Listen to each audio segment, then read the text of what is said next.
পশ্চিম জার্মানির সোলিনজেন শহরে ছুরিকাঘাতে ৩ জন নিহত হয়েছে এবং ৮ জন আহত হয়েছে। পুলিশের তথ্য নিশ্চিত করেছে বলে ২৪ আগস্ট খবর প্রকাশ করেছে আন্তর্জাতিক গণমাধ্যমগুলো। এ ঘটনায় সিরিয়ান এক নাগরিককে গ্রেপ্তার করা হয়েছে।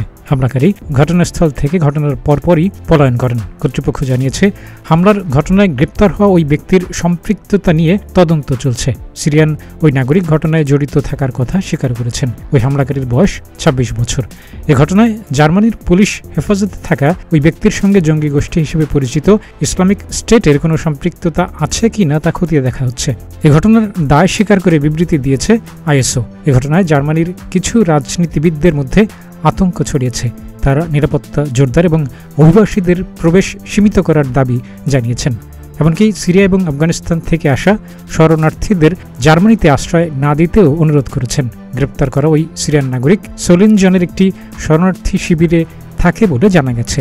ওই সিরিয়ান ২০২২ সালে সিরিয়ায় আশ্রয় লাভ করেন। ২০০০ সালের পর থেকে জার্মানিতে এমন বেশ কিছু হামলার ঘটনা ঘটেছে। এর মধ্যে সবচেয়ে বড় ঘটনাটি ঘটে ২০১৬ সালে, যখন একটি ট্রাক নিয়ে তিউনিসিয়ান এক নাগরিক বার্লিনের বড়দিনের একটি উৎসবের সময় বাজারে ঢুকে পড়েন এবং ১২ জন নিহত হয়। জার্মানিতে এবারের হামলার ঘটনা তখন ঘটে যখন ওই শহরের ৬৫০তম প্রতিষ্ঠা বার্ষিকীর উদযাপন করতে অনুষ্ঠান চলছিল। স্থানীয় মেয়র টিম কুর্জবাচ জানিয়েছেন, তারা ঘটনাস্থলে ছিলেন বলে দাবি করেছেন। তারা এই ঘটনায় ভীত, বড় ধরনের ধাক্কা খেয়েছেন এবং শোক প্রকাশ করেছেন।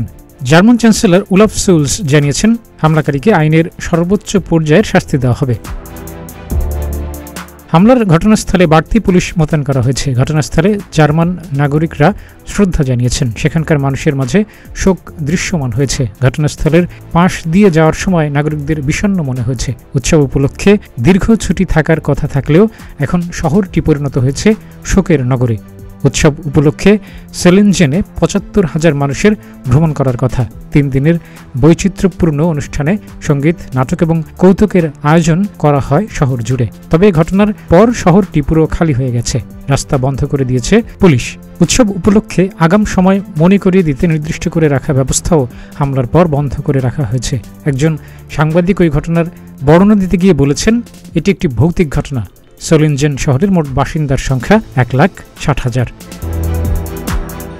ডেস্ক রিপোর্ট, প্রতিদিনের বাংলাদেশ।